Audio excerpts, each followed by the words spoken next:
అందరికీ నమస్కారం. నేను మీ దేవి. సిరివెన్నెల 28వ భాగం. రచయిత వనజ గారు. ఫ్రెష్ అయ్యి ఎవరిని లేపకుండా సారథితో పాటు బయటికి బయలుదేరాడు కన్నా. ఇంకా నిషా ఒక చోట కూర్చొని అర్జున్ చెప్పిన పని మీదే ఉన్నారు. ఇలాంటి క్లిష్ట సమయంలో తన స్నేహితుల చేయూత ఎంతగానో ఉపయోగపడింది అర్జున్కి. చేతి పిడికిల్ని బిగిస్తూ, వస్తున్నాన్రా, నిజంగా నువ్వే కనుక ఈ పని చేసింది అంటే మాత్రం నేను వేసే శిక్ష ఎలా ఉంటుందో అనేది కూడా నువ్వు ఊహించలేవు అంటూ కంటి రెప్ప కూడా కొట్టకుండా సారథి డ్రైవ్ చేస్తుంటే వెళ్తున్నాడు ఏసీపీ అర్జున్ చంద్ర. ఏ ఫెరోషియస్ పోలీస్ మ్యాన్. 6 గంటలకు మెలకు వచ్చిన సిరి కళ్ళు తెరవకుండానే గుండెల మీద ఆనక పడుకున్న తడుముకుంది. పక్కన అర్జున్ అక్కడ లేడు అని అర్థమయ్యే పోలీస్ సింహం ఆన్ డ్యూటీనా అనుకుంటూ, అయితే మాత్రం చెప్పి వెళ్ళొచ్చుగా అని మూతి ముడిచి ఫ్రెష్ అవడానికి వెళ్ళింది. 8 అర్జున్ ఆదిత్యాపురం పొలిమేర దాటి ఊర్లోకి వెళ్ళాడు. అర్జున్ అత్తగారి ఊరికి ఎందుకు వెళ్ళాడు? ఒక పెద్ద గెస్ట్ హౌస్లో, అందులోని ఒక రూమ్లో అమ్మాయి మీద పడి క్రూరంగా తనని సొంతం చేసుకుంటూ ఉన్నాడు. తన ఒంటి మీద ఎక్కడ పడితే అక్కడ గాయాలు చేస్తూ చాలా కఠినంగా ఆమెని దక్కించుకుంటూ ఉన్నాడు అతను. సమ్మోహనం జరిగే రాత్రి కాదు అది. సూర్యుడు వెలుగు ఇచ్చే పగలు. సమయం, రవికిరణాలు భూమిని తాకుతున్న వేళ. అదే ప్లేస్లో ఇంకొకరైతే వాడిని రక్కేసి విడిపించుకోవడానికి ప్రయత్నం చేసేవారు. కానీ ఆ అమ్మాయి విచిత్రంగా ప్రతిఘటించలేదు. అతను ఎంత నొప్పినిస్తున్నా పంటి బిగువును అంచుకుంటూ కళ్ళు మూసుకొనుంది. అలా ఎంతసేపటి నుండో ఆమె ఆ బాధని, నొప్పిని అంచుకోవడం వల్ల కొద్దిసేపటికి స్పృహ తప్పి పడిపోయింది. అయినా కూడా తనని వదలకుండా తన పనిలో ఉన్నాడు. అతన్ని డిస్టర్బ్ చేస్తూ బయట నుండి సలీం బాబు అని పిలుపులు వినిపిస్తూ ఉంటే చిరాగ్గా మధ్య మధ్యలో నుండే ఆమె మీద నుండి లేచి ప్యాంట్ వేసుకుని నగ్నంగా ఉన్న ఆమె మీద కనీసం దుప్పటి కూడా కప్పకుండా అలాగే డోర్ ఓపెన్ చేసి, ఏంట్రా ఈడియట్, మంచి పనిలో ఉండగా డిస్టర్బ్ చేశావంటూ పిలిచిన రహీం మీద కేకలేశాడు సలీం. అది సలీం బాబు, రాబర్ట్ భయ్య ఫోన్ చేశారు మీ గురించి, మీరొకసారి ఫామ్ హౌస్కి వెళ్ళాలంట అని చెప్పి లోపలికి చూశాడు. ఒక స్త్రీని ఆ పరిస్థితుల్లో చూసిన వెంటనే తల తిప్పుకొని కిందకి వంచేశాడు రహీం. ఇప్పుడిప్పుడే నేను రాను, నిన్నటి నుండి దాంతోనే ఉన్నా, నాకు ఇంకా తృప్తి తీరలేదు. ఈ రోజంతా కూడా ఉండి రేపు వెళ్తానని చెప్పు అని అంటూ తూలుతూ పడిపోయాడు సలీం. తండ్రికి ఏమాత్రం తీసిపోని కొడుకు అతడు. ఇద్దరూ కామపిశాచాలే. రాబర్ట్ అన్న డీల్ కోసమో డబ్బు కోసమో వచ్చిన వాళ్ళను ముట్టుకోడు. కానీ సలీం కోరుకున్న ఆడది తన పక్కలోకి రావాల్సిందే. ఏం జరిగినా ఏం చేసినా సరే. అతని ఖాతాలో ఒక్కటి కూడా స్టేషన్కి ఎక్కిన కేసే లేదు. అంతలా అతనికి కావాల్సిన అమ్మాయిని బ్లాక్మెయిల్ చేసైనా సరే లొంగ తీసుకుంటాడు. అతన్ని ఇంకో రూమ్లోకి తీసుకుని వెళ్ళి పడుకోబెట్టి డాక్టర్కి కాల్ చేశాడు రహీం ఆ అమ్మాయి కోసమని. ఫోన్ మోగడంతో లిఫ్ట్ చేసి, హా రాబర్ట్ భయ్యా అన్నాడు. బేటా ఏం చేస్తున్నాడు? అది మన గెస్ట్ హౌస్లోనే ఉన్నారు భయ్యా. సరే సరే, వాడిని అక్కడే ఉండమని, నువ్వు మాత్రం మన ఫామ్ హౌస్కి వచ్చాయి, పనుంది అని చెప్పి కాల్ కట్ చేశాడు రాబర్ట్. ఆఫ్టర్ సమ్ టైం, చెప్పు భయ్యా, అంత అర్జెంటుగా రమ్మన్నారేంటి? అది వెయిట్ చేయి కాసేపు అని చెప్పి రాబర్ట్ ఎవరి కోసం ఎదురు చూస్తూ ఉన్నాడు. అంతలో రానే వచ్చాడు బ్లాక్ షీప్ కమిషనర్ అయిన ప్రసాద్. ఇదిగో రాబర్ట్, ఎన్నిసార్లు చెప్పాను నీకు ఇలా ఉన్నట్టుండి కాల్ చేసి పిలిపించకని?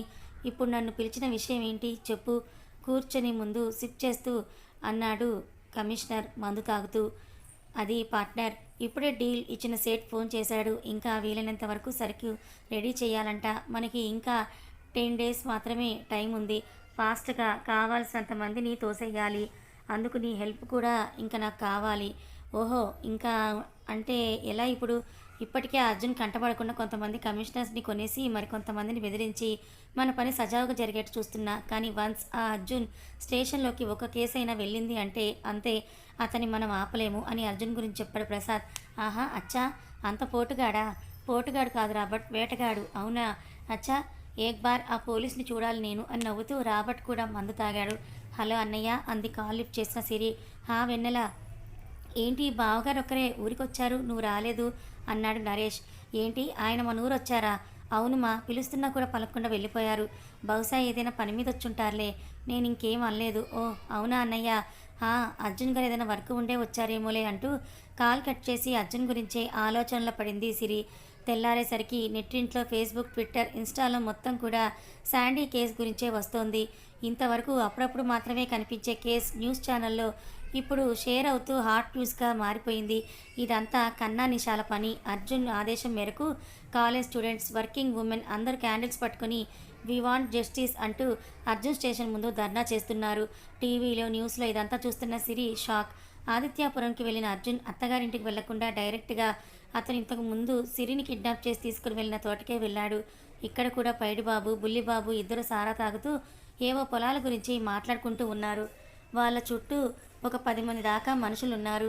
సడన్గా తోటలో ఆగిన పోలీస్ జీప్కి తండ్రి కొడుకులు ఇద్దరూ అర్థం కాక చూస్తుంటే సుడి గాలిలా దిగాడు అర్జున్.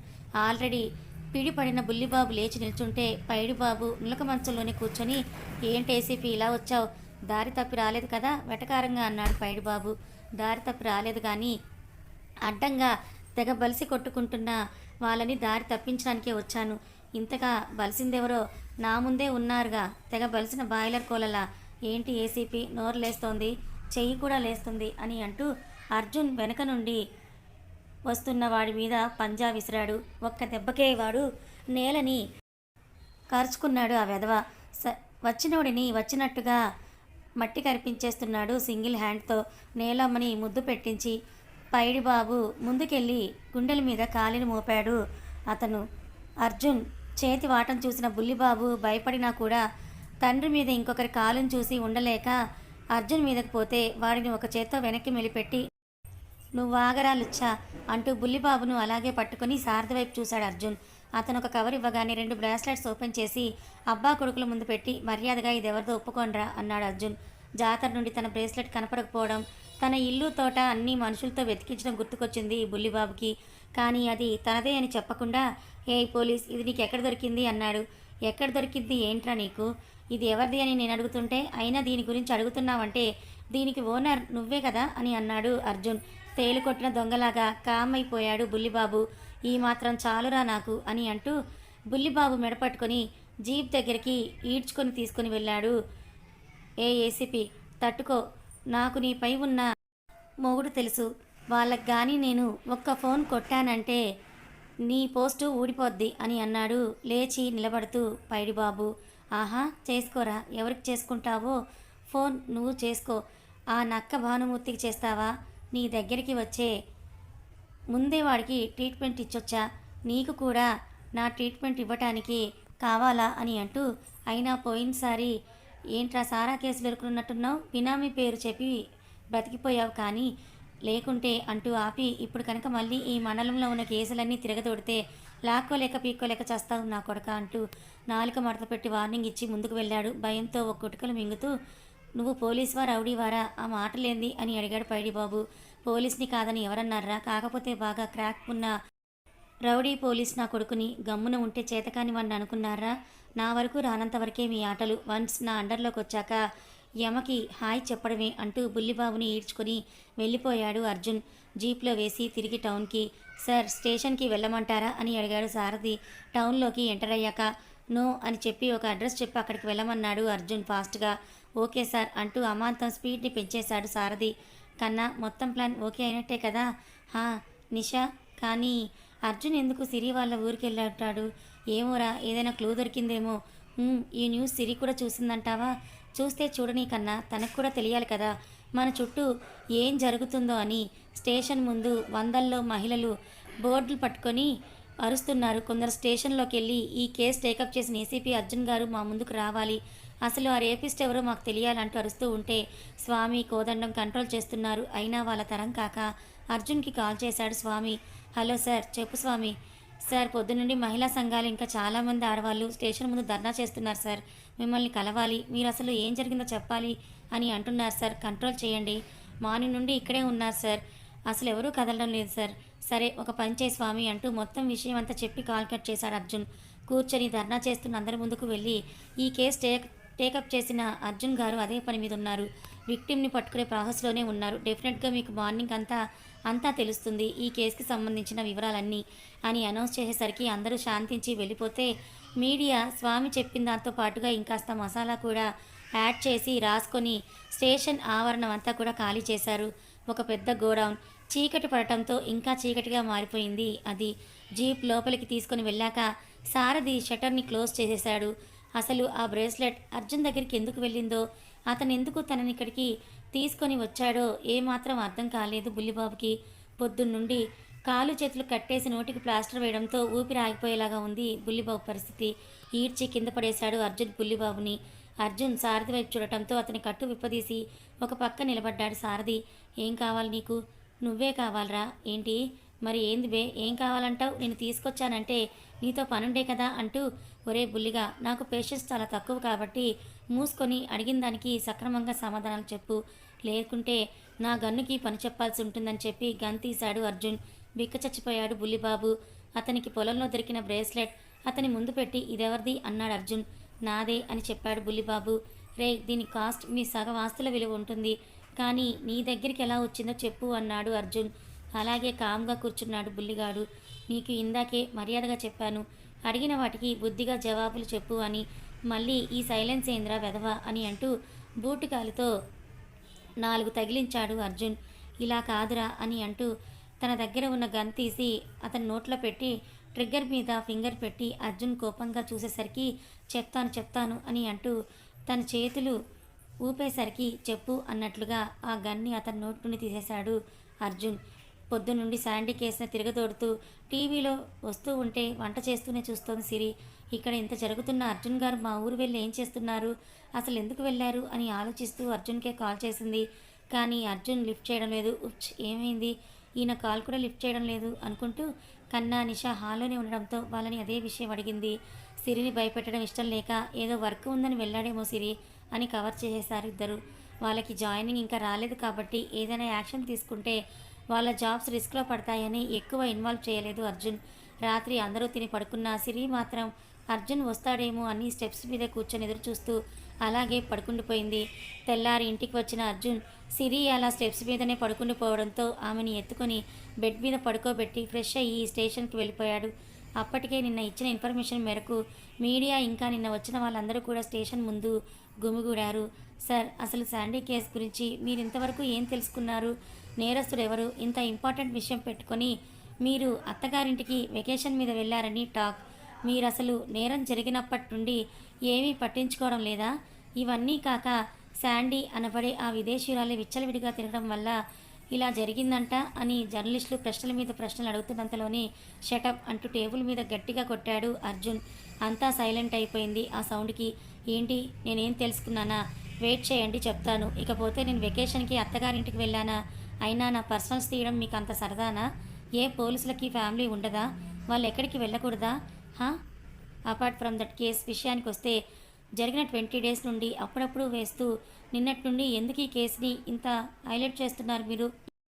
ఎవరో ముఖం తెలియని వారు సోషల్ మీడియాలో షేర్ చేస్తే మీరు దాన్ని పట్టుకొని నిన్నటి నుండి తెగ ఊగిపోతున్నారు తప్ప ముందైతే మీకు అసలు ఈ కేసు అనేది ఒకటి ఉందని కూడా గుర్తులేదు. యామై కరెక్ట్ అంటూ అర్జున్ గట్టిగా అరిచేసరికి అందరూ సైలెంట్. మీకు కావాల్సింది న్యాయాన్ని కాపాడటం కాదు, అండ్ స్పెషల్గా మీ ఛానల్కి టీఆర్పీ పెంచుకోవడానికి రోజుకో స్పెషల్ న్యూస్ కావాలి, అంతేగా? ఇది కాదు జర్నలిజం అంటే.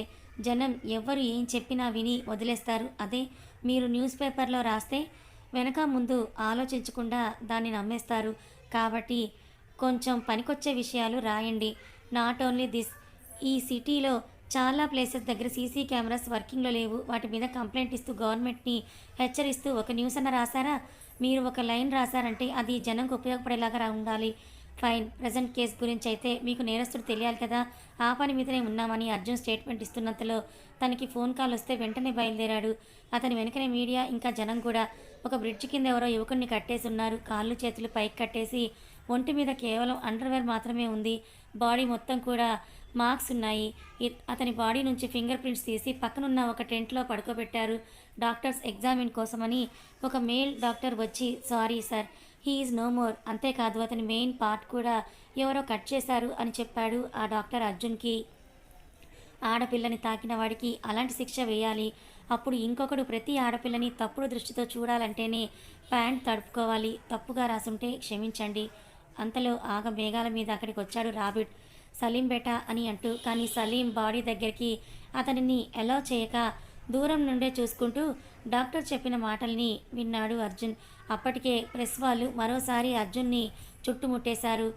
ఏసీపీ గారు, ఇంకా శాండీ కేసే ఒక కొలికి రాందే ఇలాంటి ఒక సిచ్యువేషన్ జరిగింది, దీని మీద మీ స్పందన ఏంటి? అసలు ఇది ఎవరు చేసుంటారు, మీకేమైనా తెలుసా అని మళ్ళీ ప్రశ్నలు సంధించడం మొదలుపెట్టారు. ఇది మరీ బాగుంది ప్రెస్ మెంబర్స్, మీతో పాటు నాకు కూడా ఇన్ఫర్మేషన్ వచ్చింది ఇప్పుడే కదా, నా వెనుకే మీరు కూడా వచ్చేశారు, ఇక మీకేం తెలుసు అని అడిగితే హౌ కెన్ ఐ అని వాళ్ళకి ఒక సమాధానం ఇచ్చేసి పక్కకి వెళ్ళి నిల్చున్నాడు అర్జున్.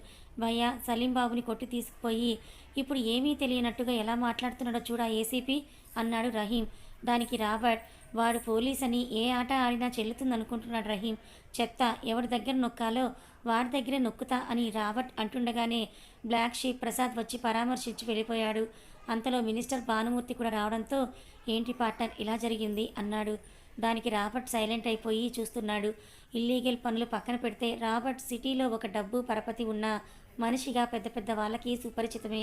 అసలు ఇదంతా ఎలా జరిగింది అని రాబర్ట్, ప్రసాద్, భానుమూర్తి డిస్కషన్ పెట్టారు. ఇక్కడ భానుమూర్తికి ప్రసాద్ కూడా రాబర్ట్ పార్ట్నరే అని తెలియదు. కథ కొనసాగుతుంది. మరి సలీం బాయ్ని చంపింది అర్జునేనా? అయితే బుల్లిబాబుని అర్జున్ ఏం చేశాడు? సిరి అర్జున్కి ఈ కేసు విషయంగా ఏ రకంగా సహాయపడనుంది? సిరికి ఏమైనా ప్రమాదం తలపెడతారా రాబర్ట్? అర్జున్ మరి ఈ కేసుని ఎలా డీల్ చేయనున్నాడు? తెలుసుకోవాలి అనుకుంటే మన ఛానల్ని ఫాలో అవ్వండి. కథ నచ్చితే లైక్ చేయండి, మరికొంతమందికి షేర్ చేయండి. ఇలాంటి మరిన్ని మంచి కథల కోసం మన ఛానల్ని సబ్స్క్రైబ్ చేసుకోండి. Thank you so much for watching.